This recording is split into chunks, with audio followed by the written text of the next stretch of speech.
দিনাজপুরের মুসলমান এরকম আওয়াজ দিলে হবে না, বরং বজ্র কণ্ঠে ঈমান দীপ্ত চেতনা নিয়ে আমাদেরকে আল্লাহু আকবারের স্লোগান দিতে হবে। তার কারণ দীর্ঘ 15টি বৎসর ফ্যাসিস্ট স্বৈরাচার জালিমদের কারণে আমরা কোরআনের মঞ্চগুলি থেকে অনেক সময় লিল্লাহে তাকবীর আল্লাহু আকবারের স্লোগান পর্যন্ত দিতে পারতাম না। সুতরাং আজকে স্বৈরাচার মুক্ত বাংলাদেশ আমরা পেয়েছি। আর এই বাংলাদেশ পাওয়ার পরেও যদি মুসলমানের সন্তানেরা আল্লাহু আকবার স্লোগান দিতে না পারে, তাহলে এই মুসলমানিত্ব থাকার চাইতে না থাকায় অনেক ভালো। সুতরাং মুসলমানের সন্তান হয়ে বজ্র কণ্ঠে আওয়াজ দিয়ে বলি আল্লাহু আকবার, আল্লাহু আকবার, আলহামদুলিল্লাহ। সম্মানিত ভাইয়েরা আমার, আজকে আমরা কোরআন শুনতে এসেছি এমন একটি পরিবেশে, যেই পরিবেশে আমরা স্বাধীনভাবে কথা বলতে পারতেছি। এটা আল্লাহর সবচাইতে বড় দয়া এবং বড় রহমত। আল্লাহ যদি দয়া আর মায়া না করত, আজকের এই 2 জানুয়ারি এই জায়গায় তাফসির মাহফিল দেওয়া হয়তোবা সম্ভব হতো না জালিমদের কারণে। আজকে জালিম মুক্ত হয়েছে, আজকে জালিমরা বাংলাদেশ থেকে বিদায় নিয়েছে, কিন্তু এই বাংলাদেশে এখনো সেই স্বৈরা শাসকের দোসররা এখনো বাংলাদেশে আছে। বিভিন্ন জায়গায় বাংলাদেশকে অস্থিতিশীল করার এক পায়ে তারা করছে।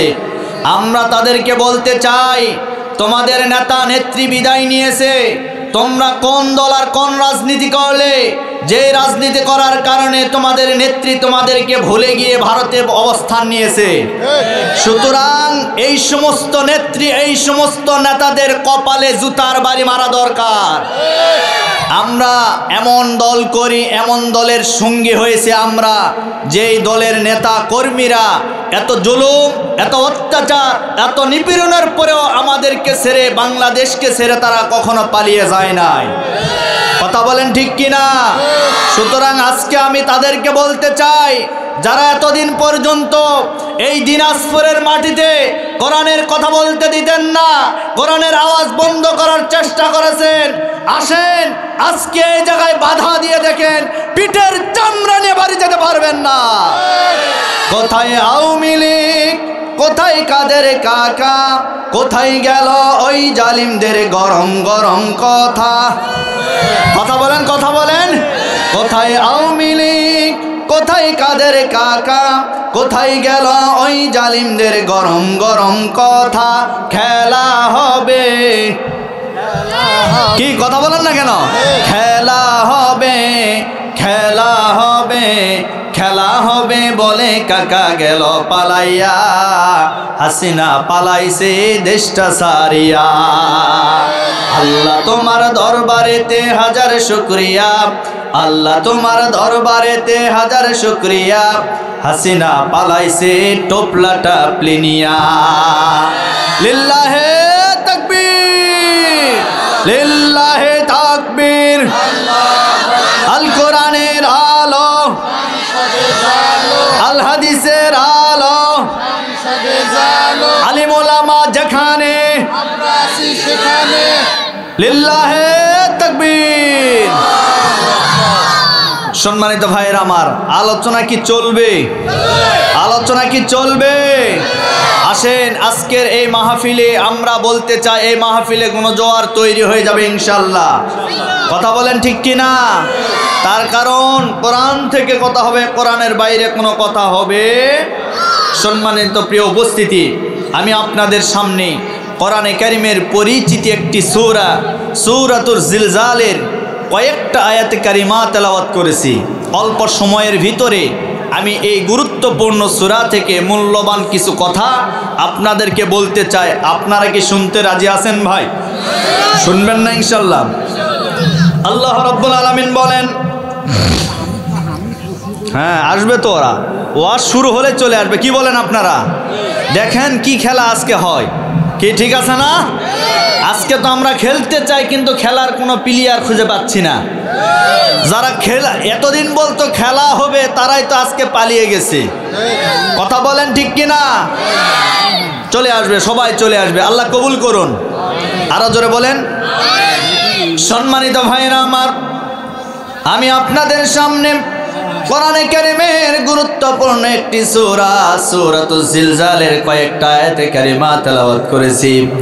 আল্লাহ রাব্বুল আলামিন সুন্দর করে জানাই দিয়েছেন, ইযা যুলজিলাতিল আরদু জিলজালাহা ওয়া আখরাজাতিল আরদু আথকালাহা ওয়া ক্বালাল ইনসানু মা লাহা ইয়াওমাইযিন তুহাদ্দিসু আখবারাহা। জোরে বলে আল্লাহু আকবার। আল্লাহ রাব্বুল আলামিন বলেন, যেদিন ভূমিকম্প শুরু হয়ে যাবে, ইযা যুলজিলাতিল আরদু জিলজালাহা, একদিন কিন্তু ভূমিকম্প শুরু হয়ে যাবে এই দুনিয়ার জমিনে। আমার ভাইরা, এই পৃথিবীর জমিনে কোনো না কোনো দেশের ভিতরে, কোনো না কোনো রাষ্ট্রের ভিতরে বছরে 2-1 করে ভূমিকম্প হয়। আজকে যখন দুনিয়াতে ভূমিকম্প হয়, এই ভূমিকম্প পরিমাপ করার জন্য একটা স্কেল আছে, যে স্কেলের নাম হলো রেক্টার স্কেল। এই স্কেল দ্বারা ওই ভূমিকম্পকে পরিমাপ করা যায়। কিন্তু রব্বুল আলামিন এমন একটা দিন শুরু হয়ে যাবে, সেই দিনের নাম হচ্ছে হাসরের দিন, কিয়ামতের ময়দান। ওই কিয়ামতের ময়দানে রব্বুল আলামিন কিয়ামত যেদিন সংগঠিত করবেন, এই সংগঠিত করার আগে এই পুরো পৃথিবীতে একটা ভূমিকম্প দান করবেন। আল্লাহর যতগুলি ফেরেশতা আছে, এই ফেরেশতাদের ভিতরে সর্বশ্রেষ্ঠ 4 জন ফেরেশতা আছে। এর ভিতরে একজন ফেরেশতার নাম হচ্ছে হযরত ইসরাফিল আলাইহিস সালাতু ওয়াস সালাম। ইসরাফিল আলাইহিস সালাতু ওয়াস সালাম সিংহা নিয়ে দাঁড়িয়ে আছে। আর এই সিংহা নিয়ে দাঁড়িয়ে থাকার কারণ হলো, আল্লাহ রাব্বুল আলামিন তাকে অর্ডার করবেন।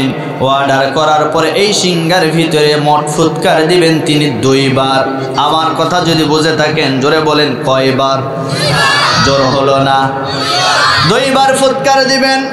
আল্লাহ রাব্বুল আলামিন কোরআনে কারীমের 39 নম্বর সূরা সূরাতুজ জুমারের 68 নম্বর আয়াতে কারিমার ভিতরে জানাই দিয়েছেন, ওয়া নুফিখা ফিস সূরি ফাসা'iqa মান ফিস সামাওয়াতি ওয়া মান ফিল আরদি ওয়া মান ফিল আরদি ইল্লা মান শাআল্লাহ।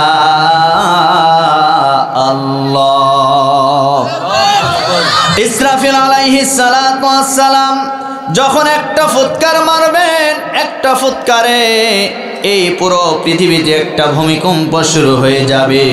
আর এই ভূমিকম্পের দ্বারা এই পৃথিবীর সব কিছু রব্বুল আলামিন লন্ডভন্ড করে ফেলবেন। আল্লাহ রব্বুল আলামিন কোরআনে কারীমের সূরাতুল হজের 1 নম্বর আয়াতে কারিমার ভিতরে সুন্দর করে জানাই দিয়েছেন, ইয়া আইয়ুহান নাসু তাকু রাব্বাকুম ইন্না জালজালাতাস সাআতি শাইউন আযীম। রব্বুল আলামিন বলেন, হে মানব সকল, তোমরা আল্লাহকে ভয় করো। তিনি তোমাদের জন্য একটা দিনে ভূমিকম্প দান করবেন। আর এই ভূমিকম্পের মাধ্যমে এই পুরো পৃথিবীটা লন্ডভন্ড হয়ে যাবে, পুরো পৃথিবী ধ্বংস হয়ে যাবে। রব্বুল আলামিন এই পুরো পৃথিবীটা কিভাবে ধ্বংস করবেন? যেদিন এই পৃথিবী ধ্বংস হবে, সেই দিনের অবস্থা ভয়াবহ, কঠিন অবস্থা শুরু হয়ে যাবে। রব্বুল আলামিন সূরা হাক্কর 13 এবং 14 নম্বর আয়াতে কারিমার ভিতরে সুন্দর করে জানাই দিয়েছেন, ফা ইযা নুফিখা ফিস সূরি নাফখাতুন ওয়াহিদা ওয়া হুমিলাতিল আরদু ওয়াল জিবালু ফাদুক্কাতা দাক্কাতাও ওয়াহিদা। যেদিন ভূমিকম্প শুরু হয়ে যাবে, পৃথিবীর আসমান আর জমিনের এমন পরিস্থিতি শুরু হয়ে যাবে, এই আসমানটা জমিনের সাথে একেবারে লেগে যাবে। আমাদের মাথার উপরে যে 7টা আসমান রব্বুল আলামিন স্তর বাই স্তর সৃষ্টি করেছেন, এই আসমানগুলি একটার পরে একটা ফেটে চুরে চৌচির হয়ে যাবে, আসমানগুলি খসে পড়বে। রব্বুল আলামিন এই আসমানের ভিতরে যে সূর্য আর চন্দ্র তারকারাজি যেগুলি সৃষ্টি করে রেখেছেন, এগুলি ওই কিয়ামতের ময়দানে সব কিছু একাকার হয়ে যাবে, ধ্বংস হয়ে যাবে। আমাদের মাথার উপরে যে সূর্যটা আজকে আমরা দেখতে পাচ্ছি, এই সূর্যটা এই পৃথিবীর চাইতে প্রায় 13 লক্ষ গুণ বড় একটা সূর্য। সুবহানাল্লাহ বলতে পারেন না? 13 লক্ষ গুণ একটা বড় সূর্য।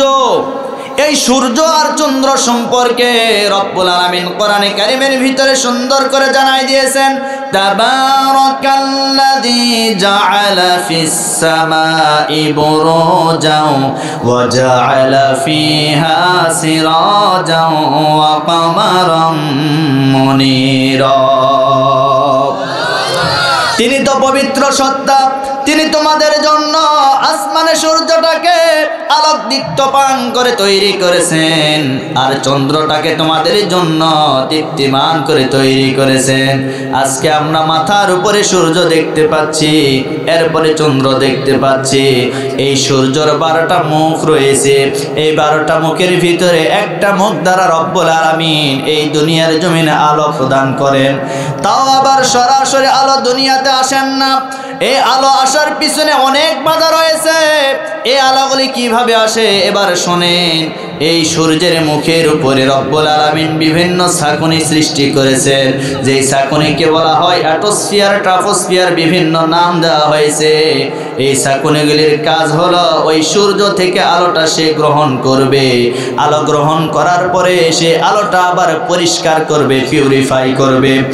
এই পরিষ্কার করার পরে, এই পিউরিফাই করার পরে বান্দা বান্দীদের জন্য দুনিয়াতে যতটুকুন দরকার ততক্ষণ আলো রব্বুল আলামিন ওই সূর্য থেকে দুনিয়ার জমিনে দান করে থাকেন। তার কারণ হলো তার নাম রহমান, তার নাম রহিম। এই রহমান আর রহিম নামের ওসিলা করে বান্দাদের জন্য যতটুকুন সূর্যের তাপ দরকার ততটুকুন রব্বুল আলামিন দুনিয়াতে দান করে থাকেন।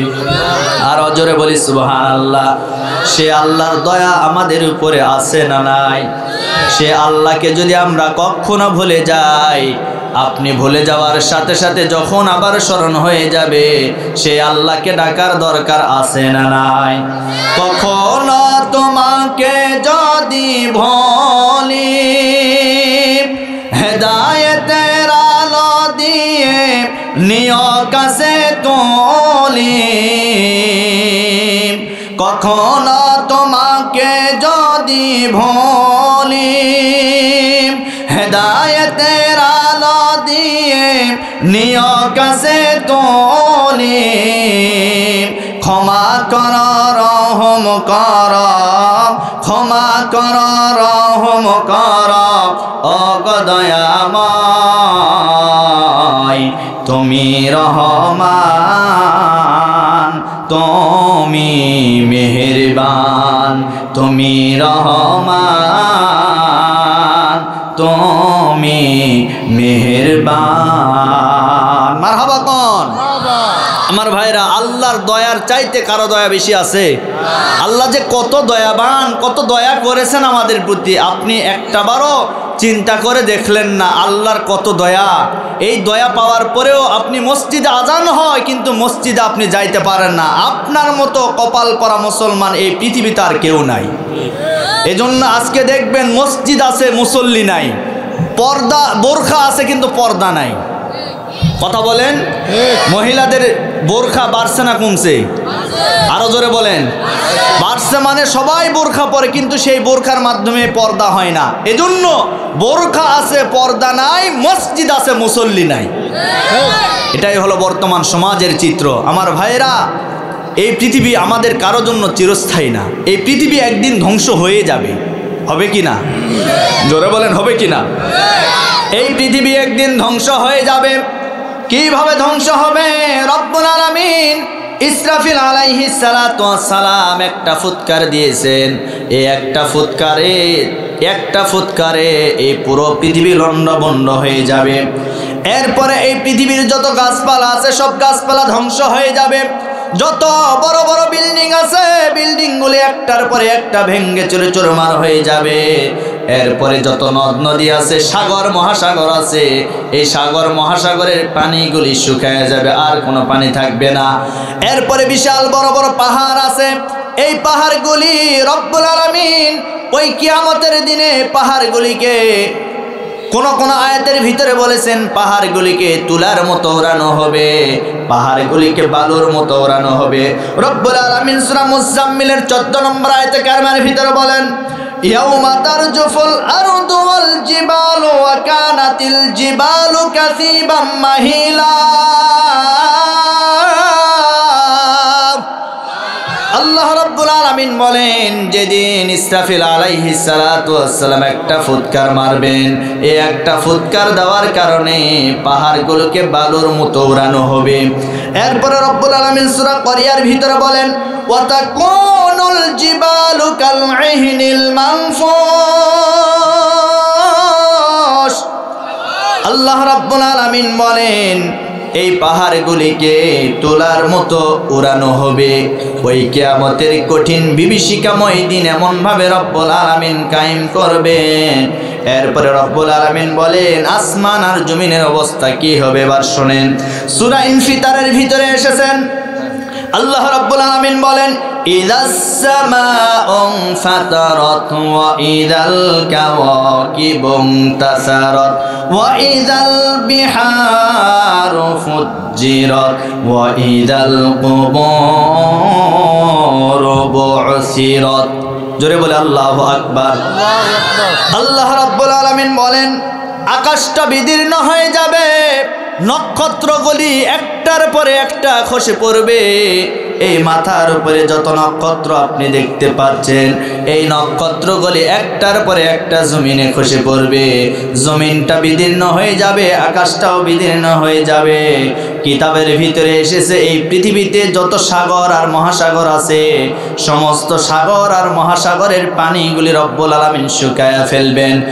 অন্য কিতাবের অন্য হাদিসের ভিতরে এসেছে, এই সাগরের ভিতরে আগুন ধরায় দেওয়া হবে। এই আগুন ধরানোর মাধ্যমে সাগরের পানিগুলি শুকিয়ে যাবে। এমন একটা বিভীষিকাময়, এমন একটা ভয়াবহ দিন আমাদের সামনে আছে না নাই? আরো জোরে বলেন, আছে না নাই? তাহলে ইসরাফিল আলাইহিস সালাতু ওয়াস সালাম ফুৎকার দিবেন কয়বার? দিয়েছেন কয়বার? আরো জোরে বলেন। একবার ইসরাফিল আলাইহিস সালাতু ওয়াস সালাম শুধুমাত্র সিংহার ভিতরে ফুৎকার দিয়েছেন। একটা ফুৎকার দেওয়ার কারণে এই পুরো পৃথিবীটা ধ্বংস করে ফেললেন। এইবার দ্বিতীয় ফুৎকার দিবেন। রব্বুল আলামিন বলেন, দ্বিতীয় ফুৎকার দিয়ে কি হবে এবার শুনেন।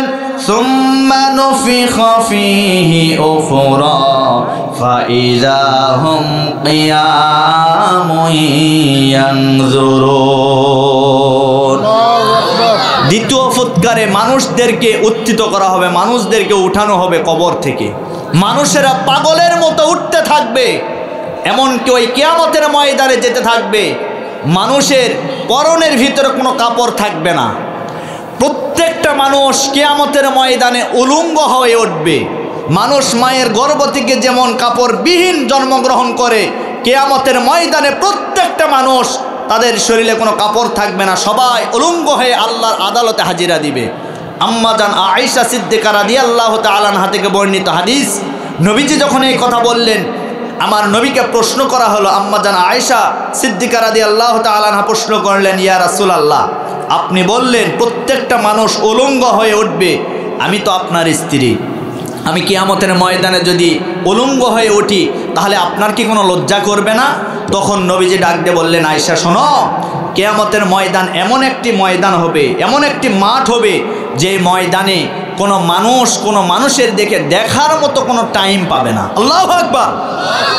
দেখার মতো কোনো সুযোগ পাবে না, এমন একটা ময়দান তৈরি হবে। তো এই জন্য আমরা যারা মানুষ, ওই কিয়ামতের ময়দানে আমরা সবাই উঠব উলঙ্গ হয়ে, আমাদের পরনে কোনো কাপড় থাকবে। সম্মানিত ভাইরা আমার, প্রত্যেকটা মানুষ, এমনকি প্রত্যেকটা নবী রাসূলেরা পর্যন্ত শুধু বলবে, ইয়া নাফসি ইয়া নাফসি ইয়া নাফসি, হায় হায় আজকে আমার কি হবে, আজকে আমার কি হবে।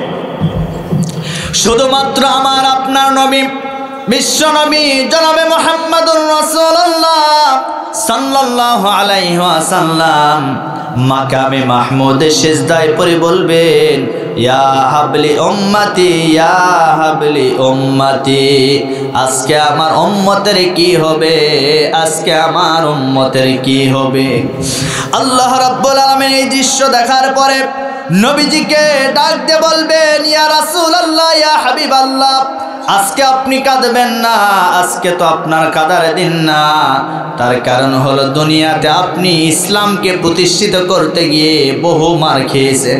তাইফের ময়দানে ওই ছোট ছোট বাচ্চারা পাগল ভেবে আপনাকে পাথর নিক্ষেপ করে আপনাকে রক্তাক্ত করে ফেলেছিল।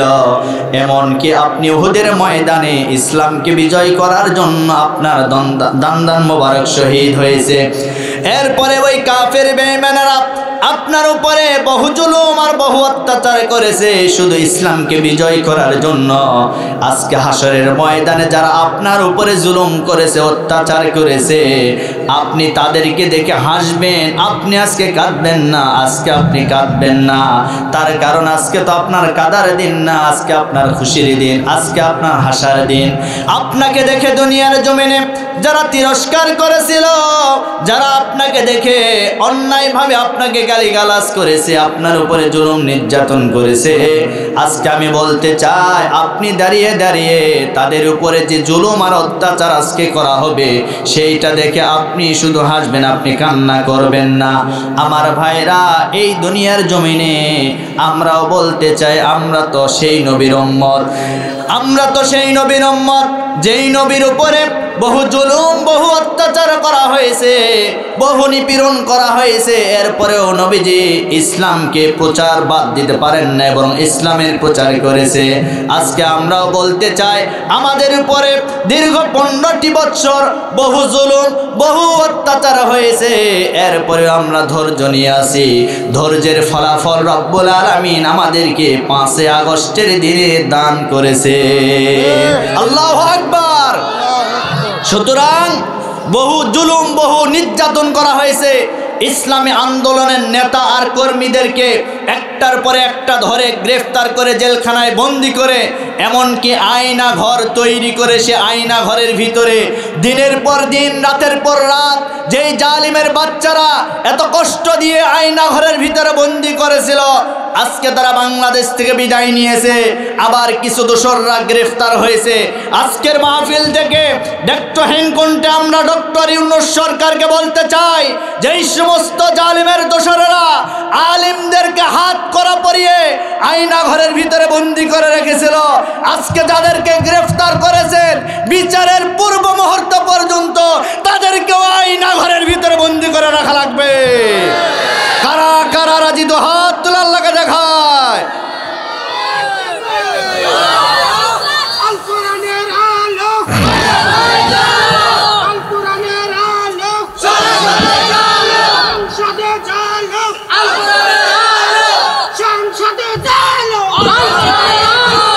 তার কারণ হলো বহু জুলুম বহু অত্যাচার তারা করেছে।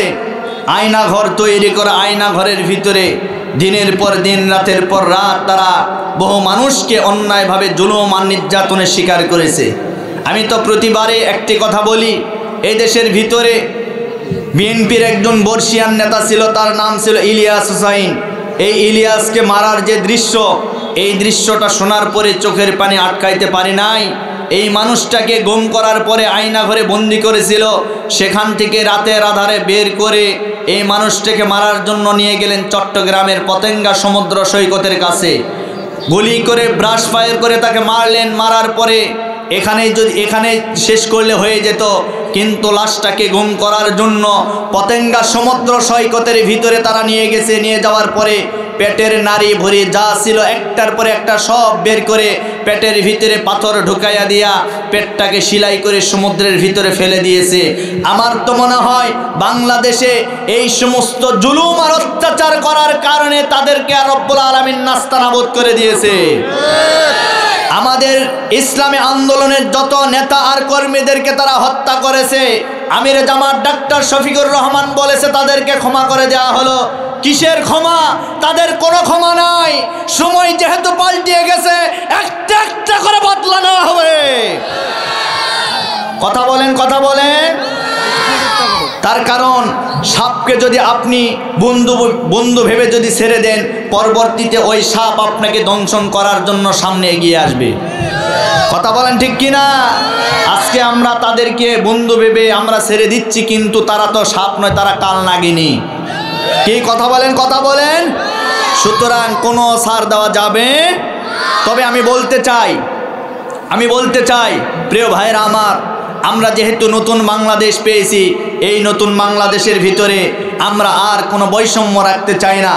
এই দেশের ভিতরে আর কোনো অন্যায়, কোনো দুর্নীতি, কোনো চাঁদাবাজি হোক, এটা আমরা আর হতে দিব না। কথা বলেন ঠিক কিনা? সকলে মিলে আমরা ঐক্যবদ্ধ হয়ে আগামীতে নতুন একটি বাংলাদেশ আমরা গড়তে চাই, যেই বাংলাদেশে রাতের আধারে কোনো চুরি থাকবে না, কোনো ডাকাতি থাকবে না, রাতের আধারে কোনো বোন যদি রাস্তায় হেঁটে যায় ধর্ষণের কোনো ভয় থাকবে না, রাতের আধারে বাড়িঘরের উপরে কোনো হামলার আক্রমণের আঘাত থাকবে না। এরপরে এই দেশের ভিতরে কোর্ট কাচারি, বিভিন্ন আদালতে নিরীহ মানুষেরা ন্যায় বিচার পাবে, অন্যায় কোনো জুলুম আর অবিচার তাদের উপরে আর করা হবে না। এমন একটি ন্যায় নীতি ইনসাফ ভিত্তিক বাংলাদেশ আমরা আগামীতে গড়তে চাই। এই বাংলাদেশ গড়তে গিয়ে আপনাকে জীবন দিতে হবে, আপনাকে সম্পদ দিতে হবে, আপনার সব কিছুকে নিঃস্ব করে ইসলামী আন্দোলনকে অগ্রসর করার জন্য, আল্লাহর এই জমিনে বাংলাদেশের এই মাটিতে ইসলামকে বিজয় করার জন্য আমরা কারা কারা প্রস্তুত আছি? দুটি হাত তুলে আল্লাহকে দেখায়।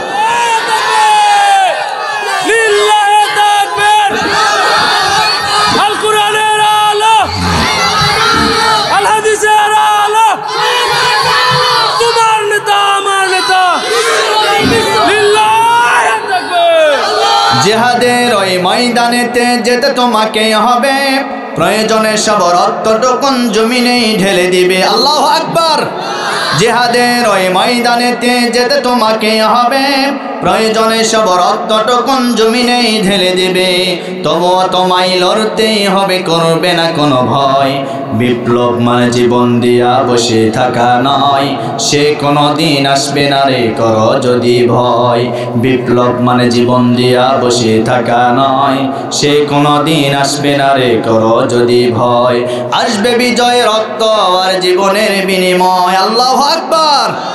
আসবে বিজয় রক্ত আর জীবনের বিনিময়। বিপ্লব মানে জীবন দিয়া বসে থাকা নয়, সে কোনো দিন আসবে না রে করো যদি ভয়। কোথা থেকে কোন ভিনদেশী সকল আসলো আমার দেশে, সেবার নামে বসলো তারা মীর জাফরের বেশে।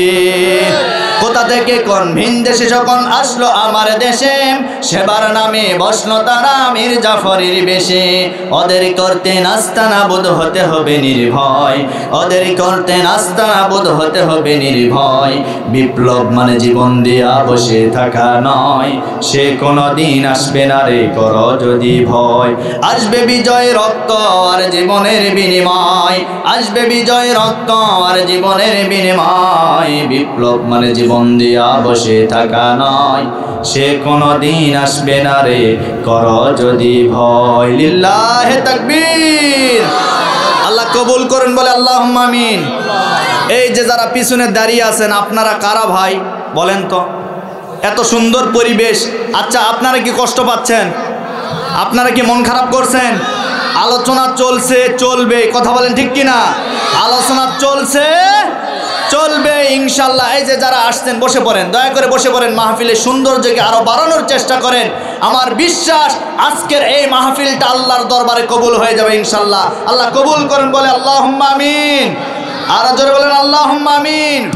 সম্মানিত ভাইরা আমার, আমি আপনাদেরকে বলতেছিলাম কিয়ামতের ময়দান একদিন কায়েম হয়ে যাবে। এই কিয়ামত আমাদের সামনে, একেবারে বেশি দূরে নয়। কিয়ামত অতি নিকটে। তার কারণ হলো কিয়ামতের যত আলামত আছে, সমস্ত আলামতগুলি একটার পরে একটা প্রকাশ হয়ে যাচ্ছে। সবচাইতে বড় আলামতের নাম হলো দাজ্জাল আসবেন। এই পৃথিবীতে দাজ্জালের আগমন ঘটবে, দাজ্জালের আত্মপ্রকাশ ঘটবে। দাজ্জাল কিন্তু এসে গেছে দুনিয়াতে। দাজ্জাল আছে একটা দ্বীপের ভিতরে আছে। এটা আমার রাসূলের কাছ থেকে একটি হাদিস, লম্বা একটি হাদিস ছিল, ওইদিকে আমি আর যাচ্ছি না। দাজ্জাল এই পৃথিবীতে আছে। সম্মানিত প্রিয় উপস্থিতি, এজন্য কিয়ামত একদিন হয়ে যাবে। কিয়ামত যেদিন কায়েম হবে, সেই দিন আমিও থাকবো না, আপনিও থাকবেন না। এই পুরো পৃথিবীর রাজত্বের যে মালিকানা, এটা কার হাতে যাবে? সবাই বলেন ভাই কার হাতে যাবে? আল্লাহর হাতে চলে যাবে।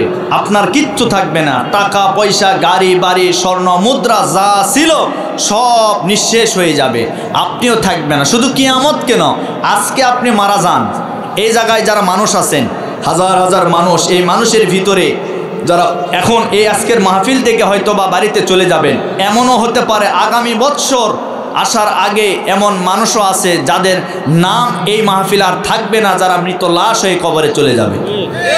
ঠিক আছে না? আমি আইয়ুব আলী আনসারী, আমি এসেছি জয়পুরহাট থেকে, হয়তোবা আমি আর আগামীতে আপনাদের সামনে দেখা হতেও পারে নাও পারে। নিঃশ্বাসের কোনো বিশ্বাস, যেহেতু মারা যাবই, মারা যাওয়ার আগে আমাদেরকে কি করতে হবে? আমাদেরকে আমল তৈরি করতে হবে। আল্লাহ বলেন ওয়াসারিউ ইলা মাগফিরাতিম মির রাব্বিকুম ওয়া জান্নাতিন আরদুহাস সামাওয়াতু ওয়াল আরদ উইদ্দাতুল লিল মুত্তাকিন। তোমরা দৌড়াও, তোমরা ধাবিত হও রবের ক্ষমার দিকে, আর তোমরা ধাবিত হও সেই জান্নাতের দিকে যে জান্নাত আসমান আর জমিনের চাইতেও বিশাল বড় করে তৈরি করা হয়েছে।